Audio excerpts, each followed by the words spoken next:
social media hi he diu khat chu ko i machan hi lo mai the ko i manan he lo mai the black number la pa nan se mai the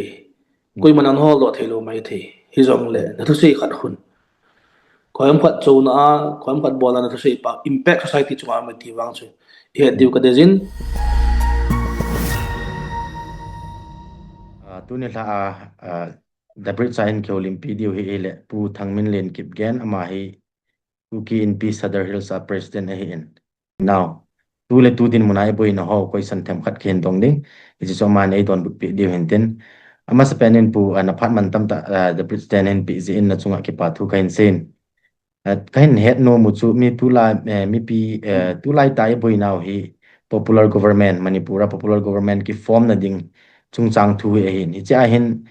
ki form le ki form hi le chi boy kit pu bin i boy kit now chu e ho MLA so mi nei ho hi hi cha hi azau wa hi le hi ti ding azau lo le hi ti ding ti khana hi mi pi hi ki boya lung no pha thlai ngai ta ni chi chung chang hin nangin ipiti na mu am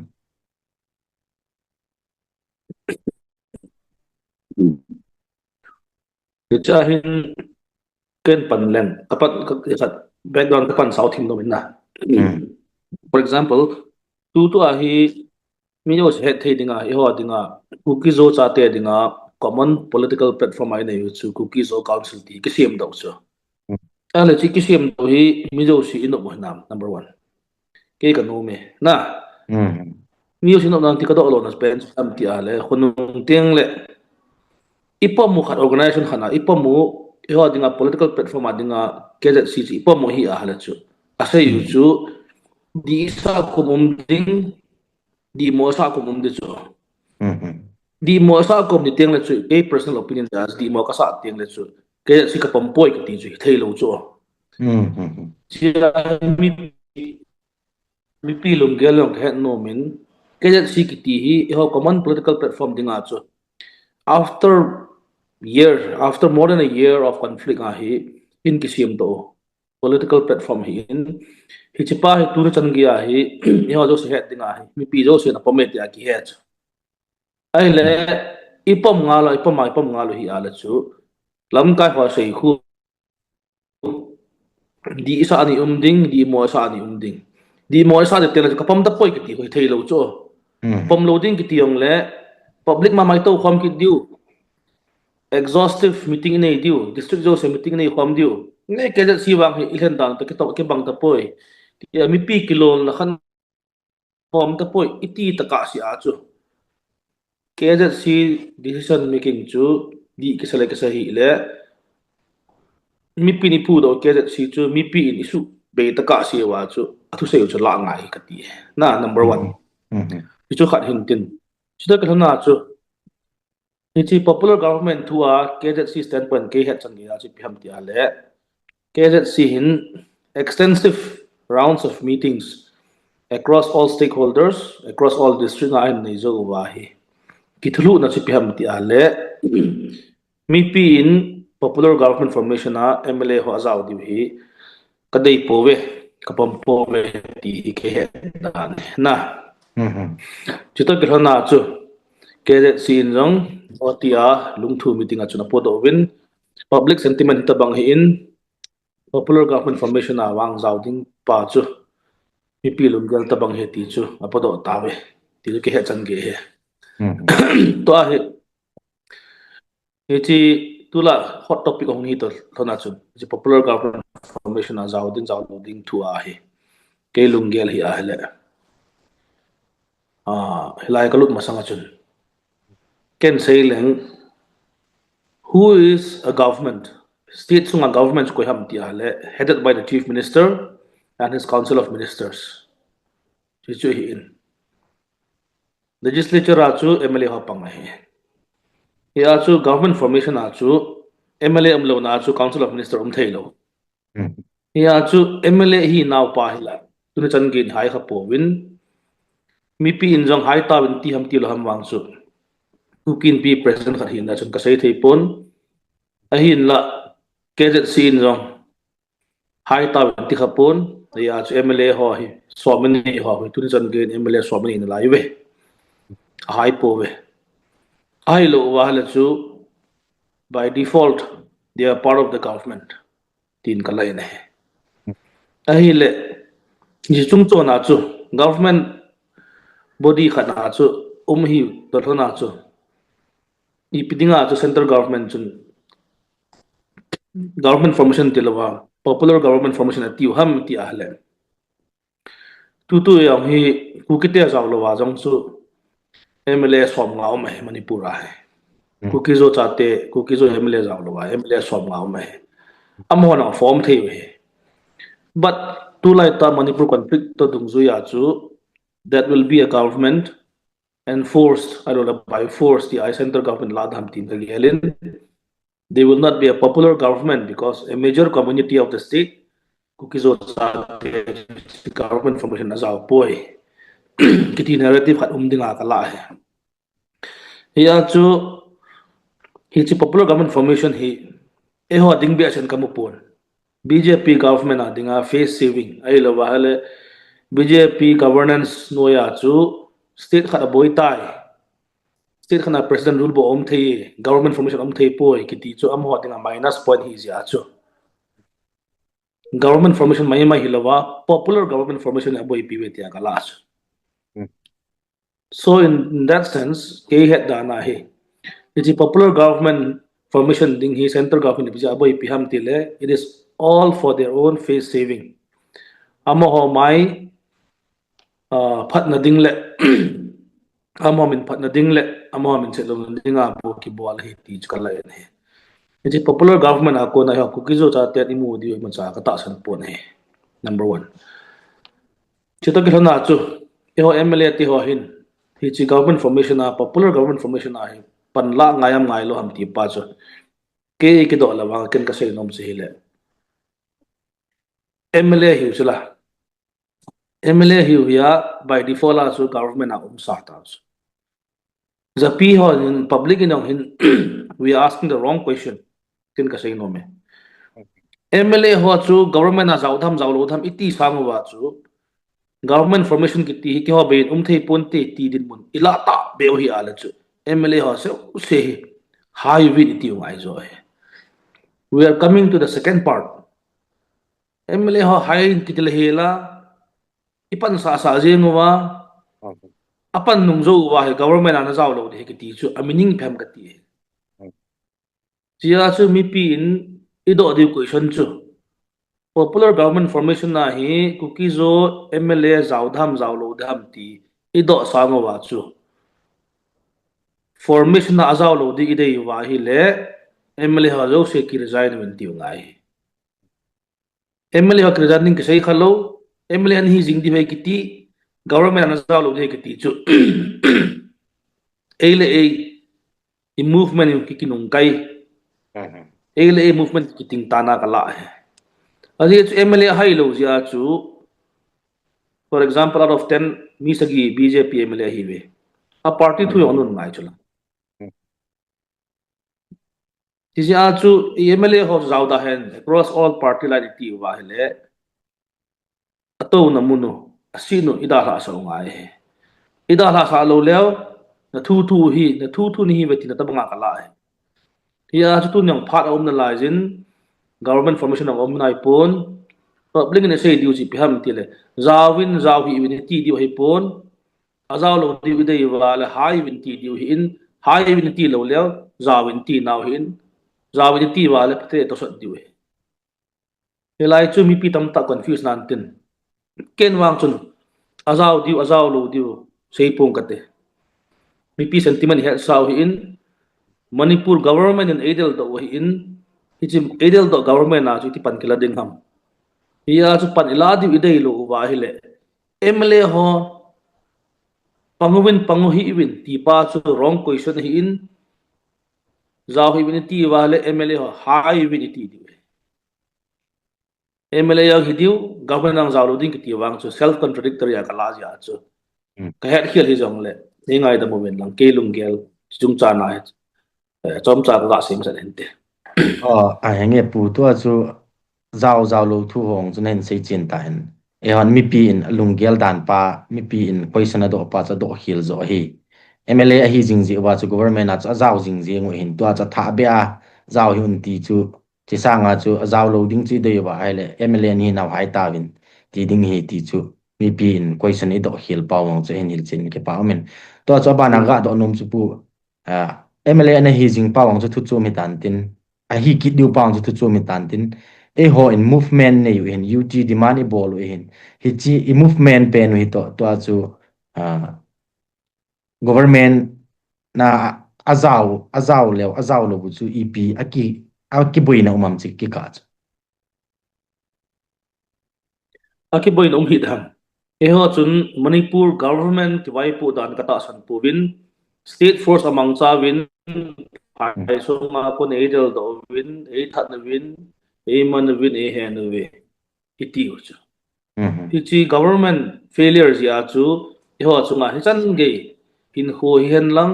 tin la lo hen lang i chan ta chu hi government failure chu government failure koi government ham ti le Manipur government chỉ a chu Manipur government noya ki ho hi kahing thei po win kadam thei po win ka khang to thei po we ti ji wa chu ki ho ki wai po na tum ka dei ta ve tia separate administration hi thlang sam ta chu a hi le hi chi separate administration thlang sap na wa chu mu na dinga hian lang abang khat loin government central government and assurance APR APA wa hi le zawute ti tabang chu can self contradictory ka sa in ji ho chun hi government system chu ita san lo ta ji wa chu in da thau nung sanga chu enge zaw ki ta nge ki ti chi pham ti hale narrative si gel ta ba national media se katipon global media ne pe se diu ham ita san lo in sung chu iti ki vel jok the ding ham ita san lo in sunga chu iti a le chu avela chi government a chu pan kila a chi government su ha na ding le chi government ma chal na dinga chu ti pan kila thei ding ham ti chu pu chila ya kam thuna pe pu na gel di pu chila ya chun zo anen se pa MLA hi naw a hai lo ji wa government a cha zaw jing hin ti hin to a chu Manipur government a ko na chu pot do hi ta win to an hin se pa chu to zong ahong ki kal ki khat omen katina chu MLA an hi jing a hai lo ji ba chun government a cha zaw jing hin government in protection episode pu we ti a chu yo chu ki pem do hi win ai le chi lai ka chu hong ki kolait ki ne na chong chu ni ga si chet pi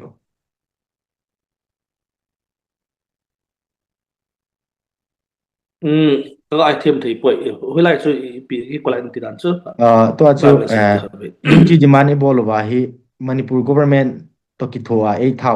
tha e mat no hin hi a chu ama wai ka ta san ta pu we ama to cheng khom thi pu e tha e man ho to ti a chu separate administration ji phun do we hin na ai wangin MLA ho chu den jing na lai ji ba chun a government a chu zaw jing na lai yu khat hi in zo in sei pa pen chi chu hi ai le tu a jong chu hi chi ikip iphun do pau jong chu a meaning be ti na hin na ai chi ka chu nang ni ti na mu am Itulah tu itu SA separate mission ti pun masa pen elected MLA ho na ai pun pen wayang MLA na lai wach mo hai lo lai pi lai chu kai thin na piang let's pen na chu MLA hai lo ding mi pi ni gel masang wa chu amo hi na phone at be SA je wa chu an phone hi tai thin lau te na an phone do dung zui wa chu mi pi hin chi question do kha lo pi chu ala nong hon la galum ji in nong ho yang nong ho kisan jong phai na chi thi ta povin nom the povin Manipur Legislative Assembly nang panala thi ta povin ahi a hele SA na thu mu ta thona chu nai phan hui tai hai ta wi ti kha wa na ti kha po we ka ti he ti ya chu e ho dinga he abai lam pen chi pham ti ale ki ngo to pa hi na MLA ho ngo na tamin tin thing noi ho so group ho ngo na tamin tin civil society organization Lamkai ho ngo na tamin tin hi jong le right time right question pa hi na to nam ti pa chu ni ga bia sei thu hi ti ya chu hi chi pe na chu MLA ho chun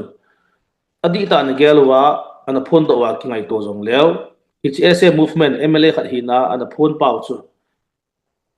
e de bang hi ala chu tu ni hi ta bang ai ke bol ta win kyo MLA ku ki zo cha te MLA som hi ka hai ta we khai ta dung ri wa chun SA ka demand ta we ti le chu narrative chu di adi chu na ama ta bang chu nam ta poye anom lo pa chu henge amo ho at the spur of the moment again dung ri a chu san pi the hinan te hi jong la ba na chu azom dinga chu Mipi te hen okay ki pau me hi ta bang ese chu na din pi di wani phone to pyo hi le chu to kelana chun no ho jong na si nu hi ta ta win hi Manipur noya kam thei powe ese ka thum ta na ti to dung zui wa chun MLA hi na ngawin lang Mipi to del khom tau ti chu na sei diu do ya ise u khap poi na yenge WhatsApp dunga social media dunga chu seyong seisu Kevin Mipi lung gelong ake thimin hiyong le acceptable formal resolution public mandate kiti pass in la kha powe katina hi chipena chun kejet si anomi nante hizong le kejet si umlo masanga chun ho lang saina ga se dinga chu kuki in pi Manipur nei we na ai lo wala dang dang nom nante hi pi le kejet si platform a ko na wang hi tu a chu kejet si ji ho dinga common political platform ti ji wa chu kejet si platform a ko na hi MLA ho hai ta win ti pa hi umlo lai chu umlo lai hi ji a chun we can go back and forth koi chu bol khel masa ham koi chu bol khel nu kha ham ti chu kinel nel theu he ti jong le ho dinga self contradictory si pham ti la sei ba ma chu ti chi MLA hi na da halowa separate ithum pau yong se di nam di lo ham ki vel ge lo hitin tieng le MLA hi now da halowa chu popular government formation na zaw tham zaw lo tham ti ki do pau yong di nam ti pa chu ga vel ben te ge sang ma sanga ti chu ga vel hil chet no min te ki pai enge puto ajo KZC in Mipi ho ngai dan collection a bola goti meeting a apu lu chu hele zaw hi un ti hin ai wang chu to ai akichi na hin hinge sei thanup ji man hi zong le e ho hi ase kalinga lel ji khanu zong na hin I to bang decision hi chu ki henai lo hin MLA ho akona akichi nai lo hin na tu chana ki sei ho he le chu speculation ti dang ngai dan gin chat dan gin mo thu ki sei bo hin la yen a hin bang to akhen do nom chu lung thu hon presong bol pe nu goti meeting zo wa chu SA UT na thu ka thu mu hi 2027 election masanga kasu bulhin pe diu ni ti assurance retena soine kai pi wa ele popular government formation a chu ka zaw diu chu ti lo le ka zaw lo diu hi ti khat jong aumin chu ting le online a ka zaw diu assembly ka chi lo diu physically lo ding online a attend ka bol diu assembly ho jong ti ho jong aumin hi chi chung chang tho a chu kan to kan het nom chu hi chung chang tho ai he nge e ho kejet si to ho kheu public kheu na public kheu na wa chu popia kheu da nang ka he in Chanpura kheu da nang ka in mundang da kheu da nang ka in isei pen tau che le with no condition with no inserted clause clear kan ai sei pham ti le popular government formation na kapan lo di heti chi mi pin mandate ipi o kejet si ipi o na chi dung zu ya kejet si in chi chu lung thu meeting a go ti apu do so ai wa nga chu hi cha chu e hon isei lo clause sam ta hong zaw ta chu nan se banga chu central government in tabang assurance ipi thei wa hele ipan diu 2 terms nga hian lang ipi yong le isei term condition ho chu hi cho za wa hele ipan diu he ti pa chu an sam phong ta we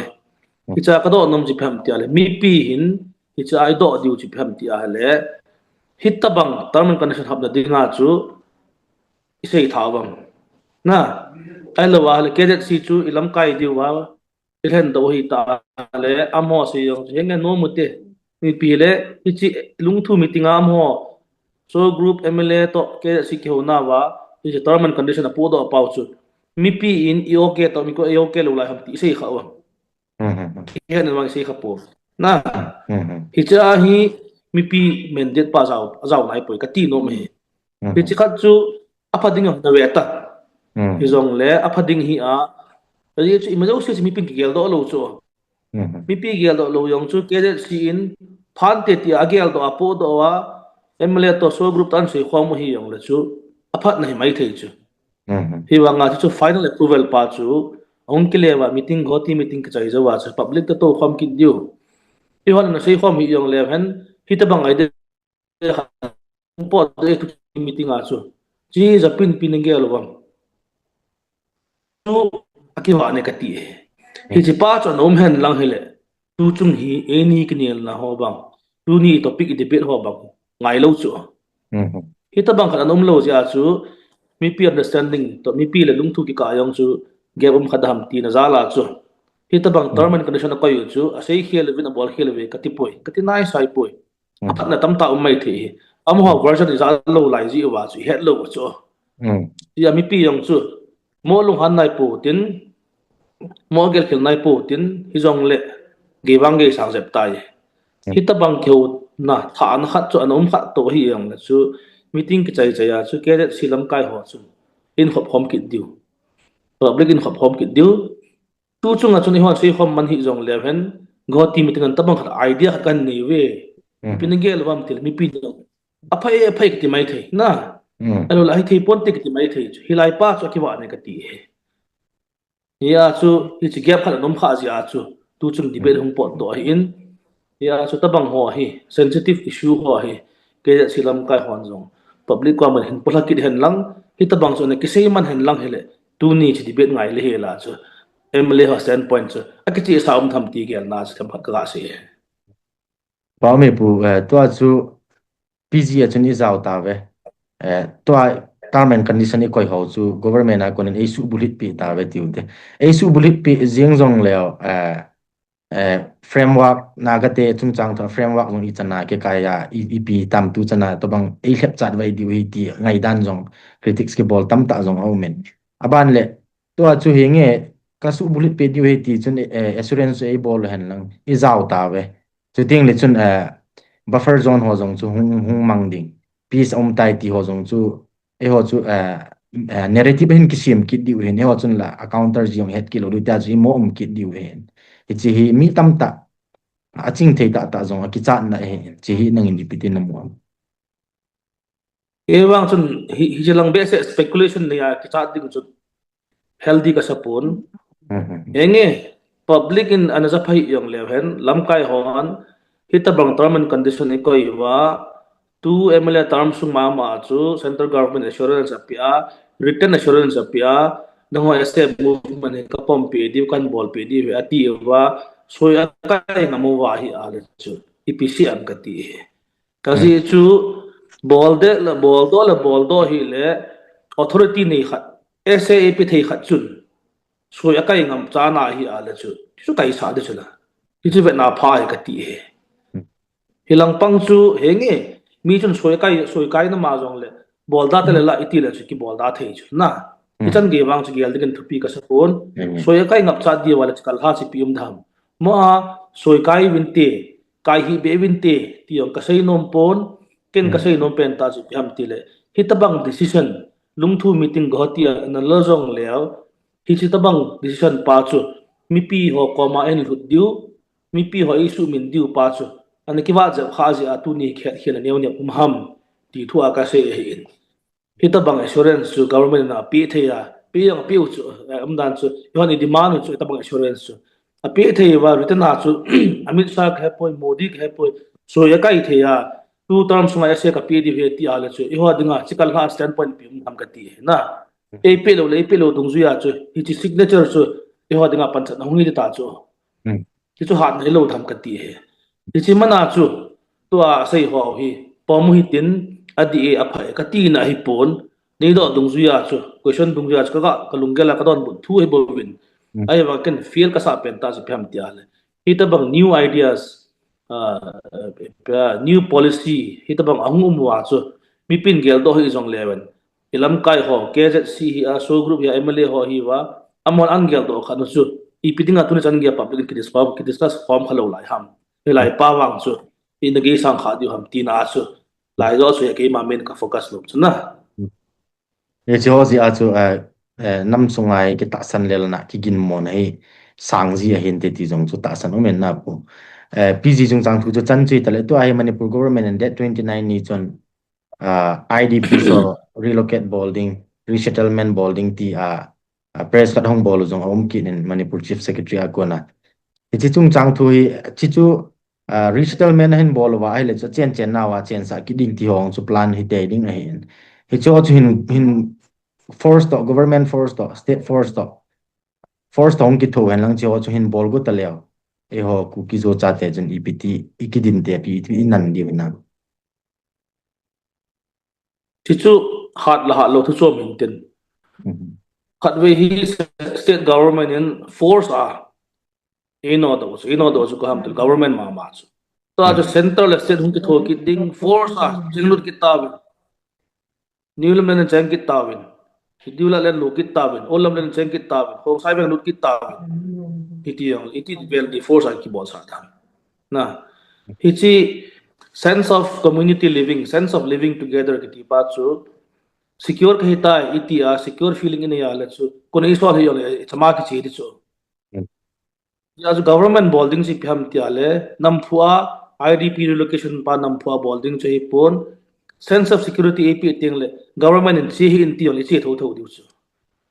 me le ho dinga chu kang po pe na chen na di wa chu safety hi tai ti chu security chu assurable thei le chu government in sorry le me le kang pe chang ta to na ka ti dan me le lung gel ding ka ti he hi banga chu ho yong chu hong sai wen chen ki ta wen 80 wa nam phu ai no le chi di lo pi chu ka ti ro na pen ta chu pham ti le e ho chu i ga vel chen lu no mo we hai sung lu ki tau te ti na hi lo wa government policy adi zero tan pa chu ka ti government hi mana chu khat we state force in state government in nam phu idel do bang wa chu to a center the state ki tho ki na nam phu ai no lu ki diu chu iti public ki nom da hilai chu public ki gel nga ya chu hita bang chu government policy he ki ti government policy hi mazo si chu mi pi dinga pha ti nam lo pi chu government policy hi mana mazo si pha ti nam lo pi chu ya chu mi pin ki gel the mo ngai chu chiwang nan ngai ti kha chu nan ding chiwang the pon ti kha chu hi sa lo ngai ya chu izat iman iki nu wa chu imazo si chu status quo normalcy tidana chu phaya chenut ki diu amho yang lamka kang pok pi khe po hung chenut ki diu ki di chu iti ki nom dham helai pa chu ki do ngai lo wa mi pi chu ipan diu dan pa wang chu ema ki het ngai ti ka sei no men to chu e ho chu phaya chu chi lo hel diu to bang security jong le me le ho hi ein try jing we ta en na ji a chu force thong ki tho han lang i tham kan hong bol khalew inan zo diu nam ti pa chu nang man namu dan pan la ding inan da zo diu nam pa hi inan ngai chu na inan zo diu nam pa hi lo chu inan ngai chu to a chu e ho yang chu koi mani ki dong lo pi chu e mi thi wan del do diu hi in gal hum ding hi in na zo diu nam ki ti agal ine hi lo pi chu thil chu nei hun hum pha no wa chu ibol di wa lo ibol lo wa idel do the idel do wa ai thi kha chu hi sa chu hi banga chu chwa ki do di be se hi lo ong lun dung zu ya chu ibol di wa lo am chu zo lo thum lo pi chu hi chu pa chu nam phu ki ti te na chu min nam phu chu nga bol ala chu ikiven na dinga le hin kin so na ding le idam na the dinga chi ki bol ngayam chi pa chu chi pi ngai ka ti he chi pa chu ku kin pi na sei man lo ding alo le biren sei man lo ding modi sei man lo ding chu en ki het ngai he na helai pa chu ku kin pin tin hu te ke sin ti hu te ti mana chu hita bang din mun chi pha o wa le chu i pham helai chu mi pi hi ema wisdom ema ki do pha ema lungel pha o min mi pi lungel dung zu ya chu ichunga lamkai ho chu convince ding ichunga lamkai ho chu ki pui hoi sa ngai hin itabang din mun chu himthun wa hele chu henge ido diu chu ku kin pin standpoint ni pham chu thu a he government tabang gel tawe phaya I sol dun go tawe ke sit pin gel ham lampai ko ngam ta ta na ngim pha dung zui wa chu lamkai ho yong chun ipi ho avela iman kit na di wa chu ti state subjugation halo state enforcement pa chu I ho dinga man tha ding hi ala chi bi ngai lamkai ho chun tabang chi chungwa thun sa di ham ti chu ga hil chen be no ki ba me pu to chu he nge ki do zong ngai be lo ni zong le athil chu ama on hong bol dung zu wa chu chi to bang hen ti chu na lungel ngai dan chu ga ki het nom ji a chu ken do kha hen to chi hi chi chung thu a chu mi pi hong ki phin ji pha lo lam kai hon mi pi ki phin na den so ma hong ki phin ji pa le mi pi la azong hi alung thlai lo lam kai ni ti di bola chi bol le ti bol ki na ti hi tam tao min tu chung shut down chung chang ko tu te shut down chung chang thu azong chun a phun loi a he thim ta zong tho ai ma the thim lo la to banga thilagun di ba ai le ahung boi di ho chu vet masak ngai chu lem ta ki gol ngal ta za cha sa hi e I bol khat jong ki bol chai thei lo ti ho to banga comment jong tam ta men na I chi chung chang tho ai he thim mo di en lang ai thim thei lo ho jong le I pi na sei no ma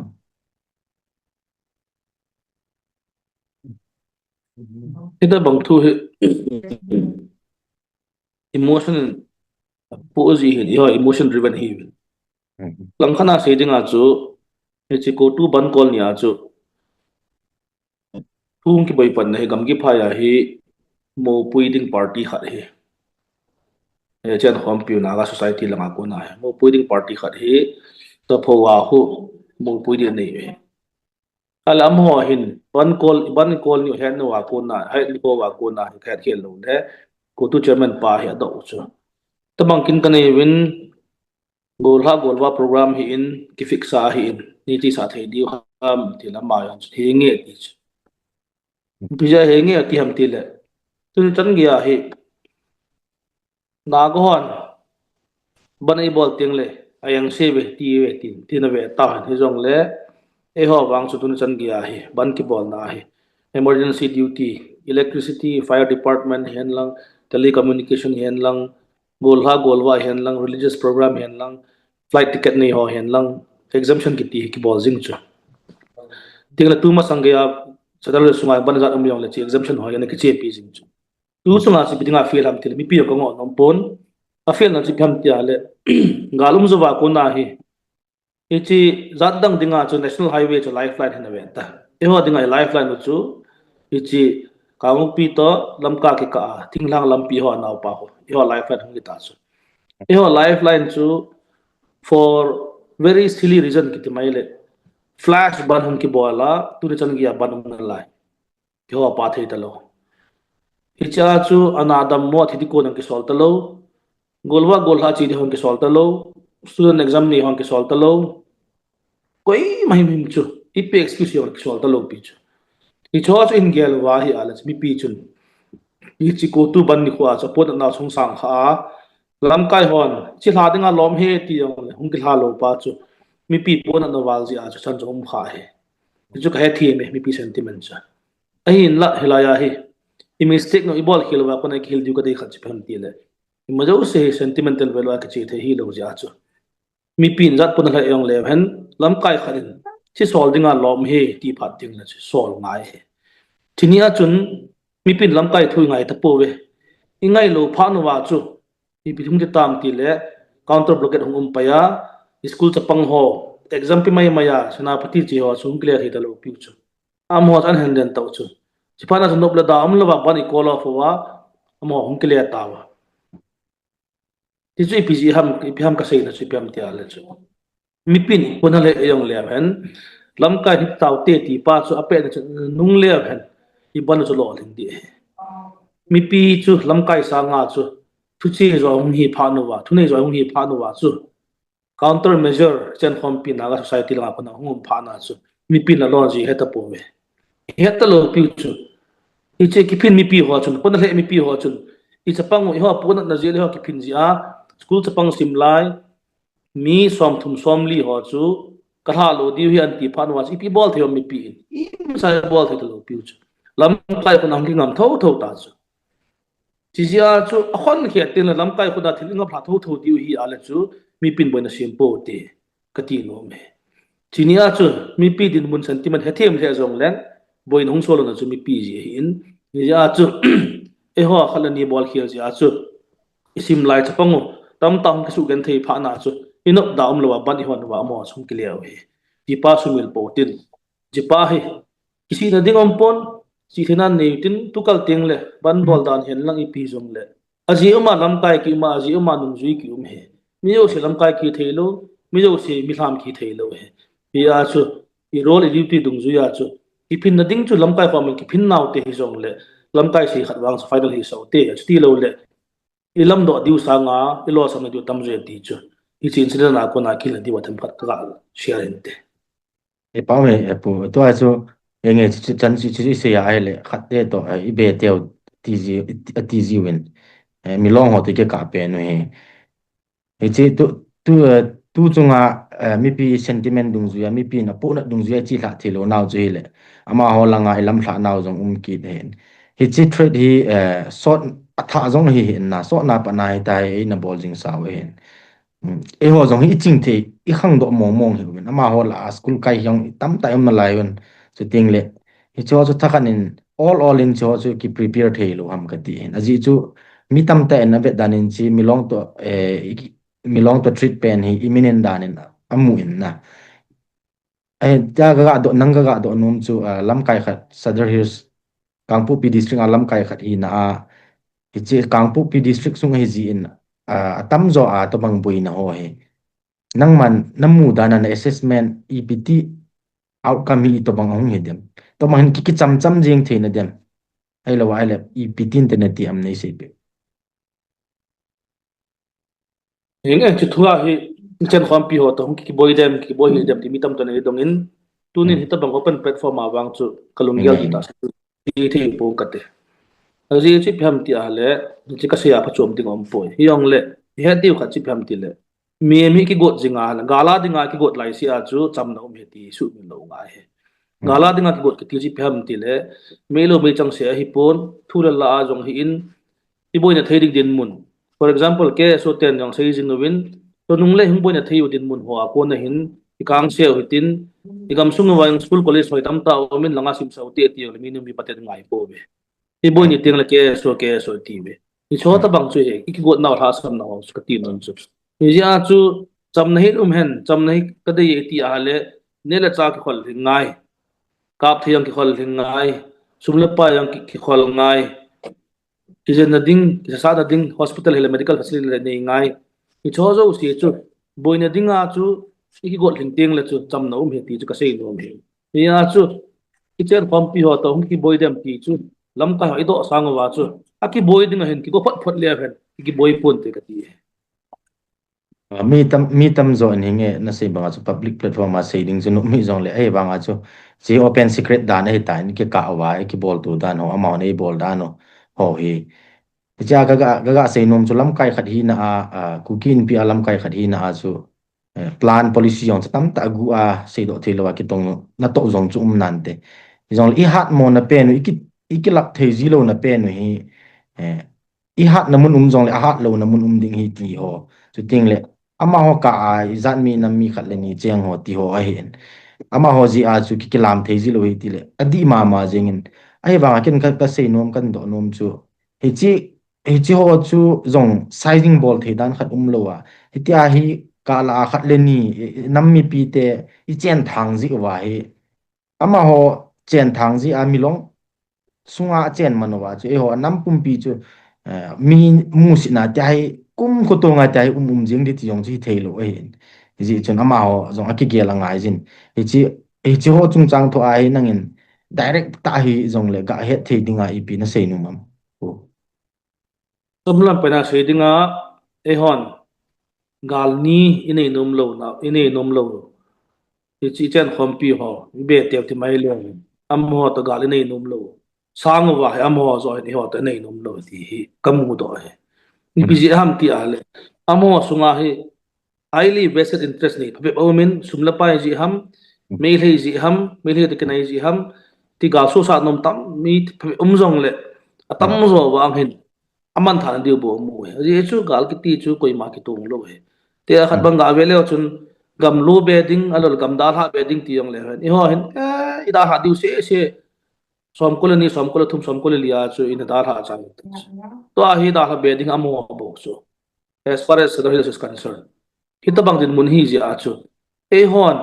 amo ho to kina ding i dei mo sang wa amo ho zo hin ho to kina ding hi a dei lo thu hi in mo advantage nei si pham de tu to a chi te hi gal khat nei te hi win i ti ang le ho chu kan pan po te ti agel ji wa ko hang san dana na mu thu hi bo win te bang be se chu hi po ye e ho dong chu ti ko sa yum pau chu ka ngap cha we ti pa chu iki got dung zui wa chu amu thei teng le e chong am ta po te ki ti he e a tu chunga yong chu se thilo tam ta hen lang he jong le ma cha la tam ta mai hin soi kai khom se wa thu tam ta se hin tieng le ni chi to do mi pi mu ding to do mo cha am poi ti jong le chi ho hi in ita bang lam kai ni soi kai khom ki ti ho yong chu thil niaw hi lo hi anom khalo ni ki boy zo wa pa khalo thil hi in ita bang soi kai khom ki ti ho yong chu am hon sang ta ge lo wa thil hi uma hi in e a chu ga bia se ki leng gal nei pong e ti a la chu gal dinga gal do dinga malam zo se hoi sadema ki gote chu koiman abulu ngap sa lo he ya chu ho chu ki got na pa chu iwet sa phat phano wa hi ala chu ki na ding be se ompon tel ani na a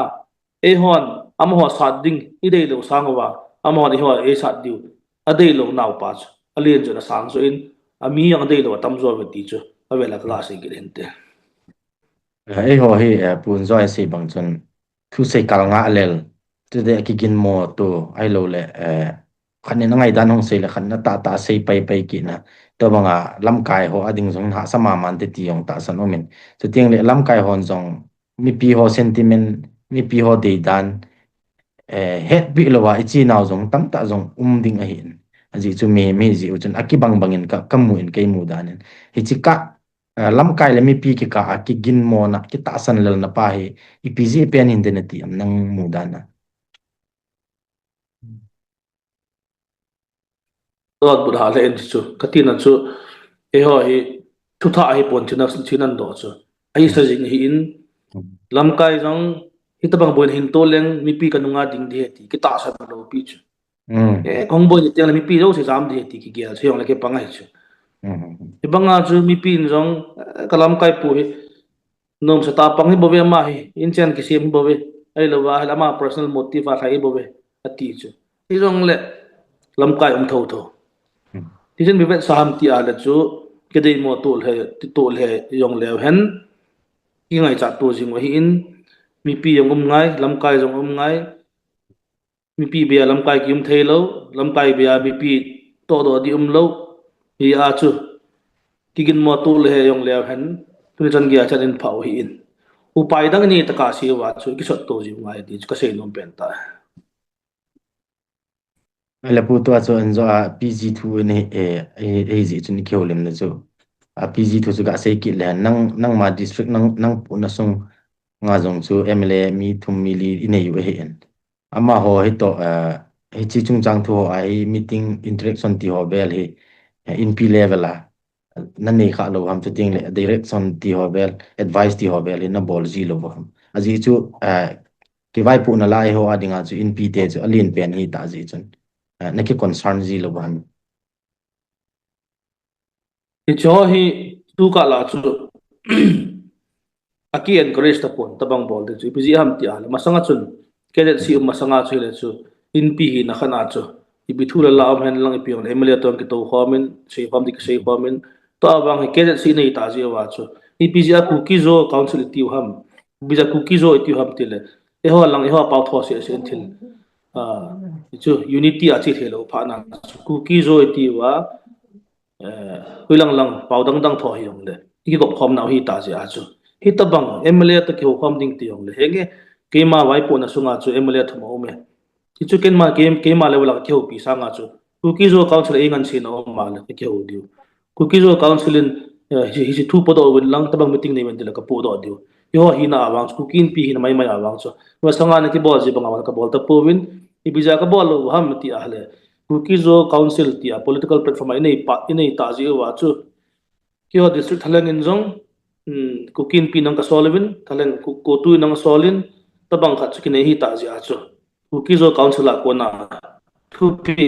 tabang meeting nga ye ti chu om nga lo wa le ke wa chamin wang ka bol ta po ti chu la se che ne ki pa me pu ki chi selen to he cookie zo council hen mi pi to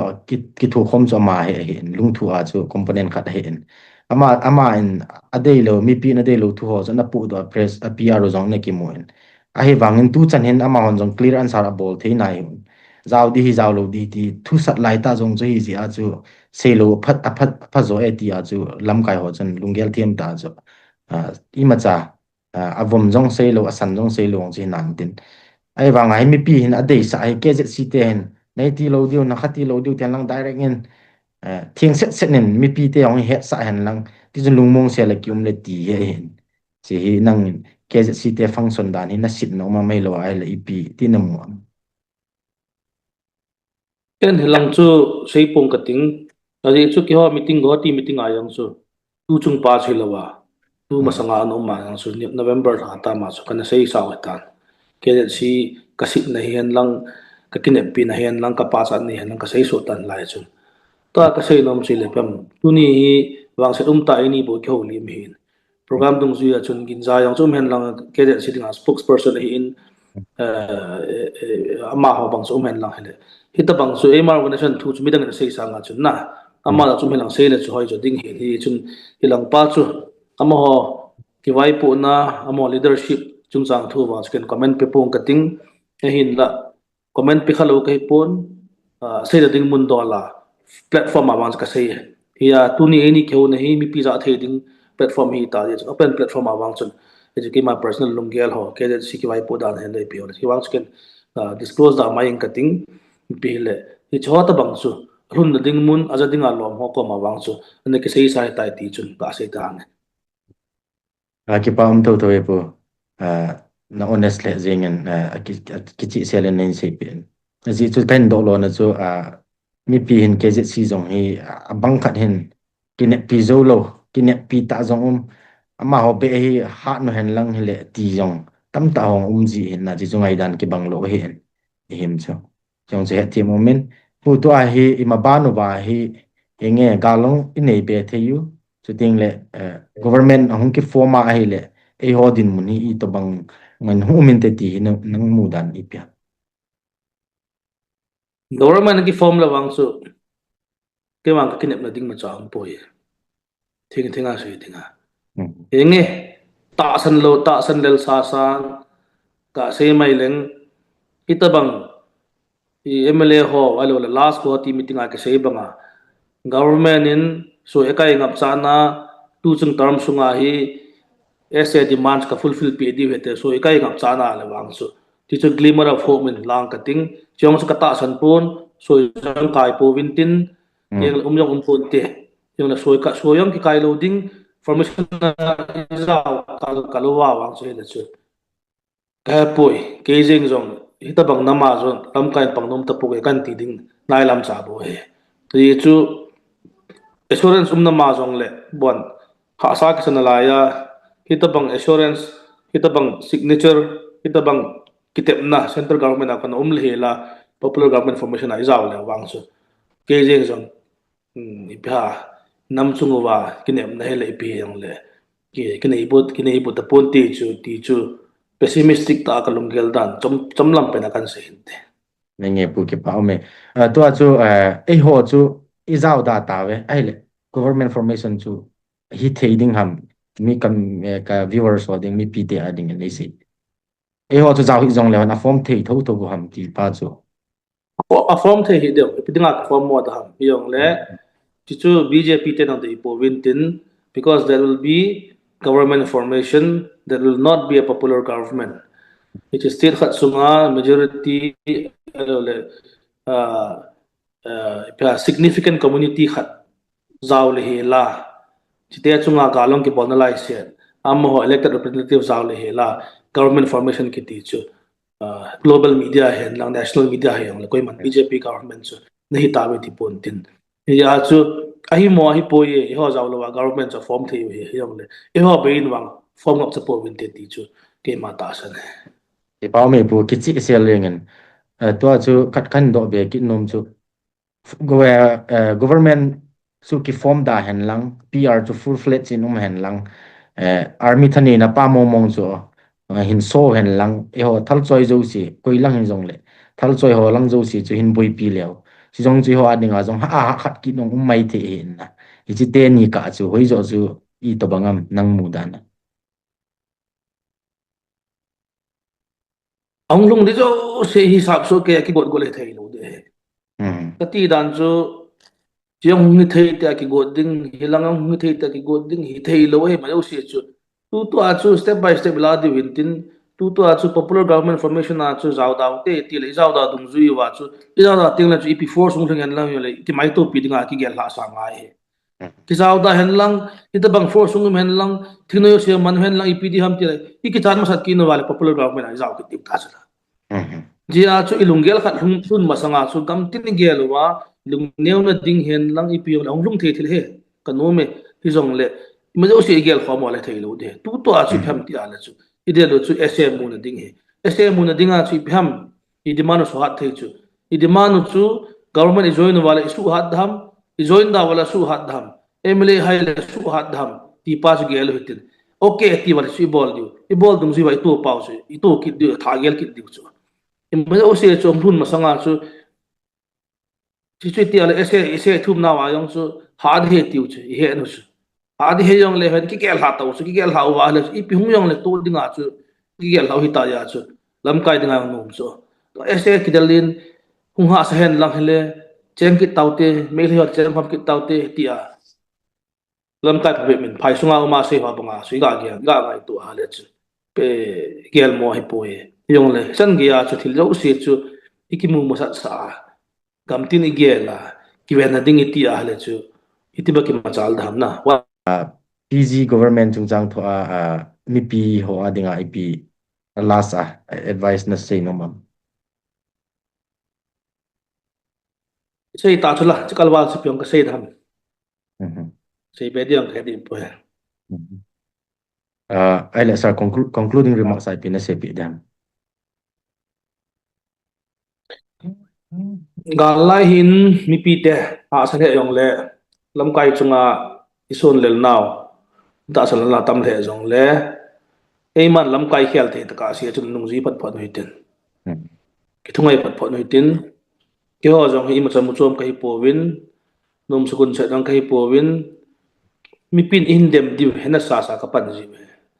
for example thu khat ong so ta ye tin sei leng ni chola khun ti sei diu ti ho diu what se mai sei tha diu tin sei ki leng chola ti ho diu ti chu ka he no he ale ipi pachu ma ka pan no ham ya chun Mipi ding ha sat banga lam kai ding a yong ha hi ji chun ni chi katar mo thin sung thin ka bi a chun impeach nei bol wa ai lo wa le Mipi pan da ta hen lang chi lam kai wa di mo po ti hen lang movement bol lam kai na khel ngal la khel binang personal ten chu win lang kukin pi phapoi ke si phapoi ti yong chu sei daw te ke si sunga chu di lo na sa o ma la chu movement chi pi ta ma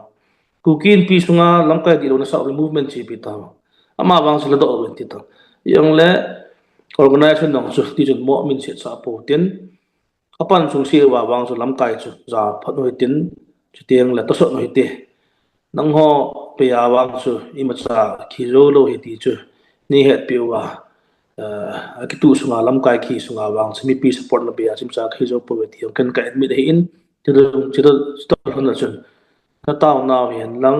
na mai cham sim na yong la hi ti chen ni taw kop jing win lang thaka na hin i movement paw he mo so te dinga chun pathin to ki tho khwa ma tin pan la jing mo te ti cho chai na pe na ka sei no min te ki pa me pu thuman tam ta nei si pi uvin to pu to ki holim na chung chang ki holim na chung thua ko na ga la do thei chu ki tua he PG chung thua zong ki sei zo se speculation ngai dan opinion gin mo thu ki sei bo na line ki chi nai lo hi ji chun me pi te zong to tu ma ban le thu sei dan ching theu tin lungyal dan ching theu te ti chu pu thang min len kip gen kuki in pi president kuki in pi sadar here's president pan ei thu mo hintin anu ngai zo sin phachum na nei te ti chu ken jong avela the bridgeman a ken team ki hintin pu seidin nei na achai na chi platform mang cha ka request nom si pham ti ale social media a hi he diu khat chu ko i ma chan hi lo mai the ko i manang he lo mai the black number la ko nan se mai the ko i manang ho lo the lo mai the hi jong le na thu sei khat hun khoim khat chu na khoim khat bola na thu sei pa impact society chu ma ti wang chu he diu ka dejin de se na sadar langa ka boi pi pe nu ka dil pi pe nu i ati ala chan khom pi na ko hot he e hon ka ki godling ta iti ngal hi ngal lo wale e hon ipat no mo ngal hi ngal lo wale chu ti che tabang social media kam chang hla wal ji angi lo sei ji a ga so sa thi hawang chu lu set tai bolo diwin tep na kahin ni jin ji chun hitabang hi bol po tin hitabang ji a hi ke ma chang khat chang ni social media ka sei ji a hin nam pi wang chu ni het pi wa hi chop ki ni ki pa ki pa me pu tu na la si son chan chu tan te namang phan le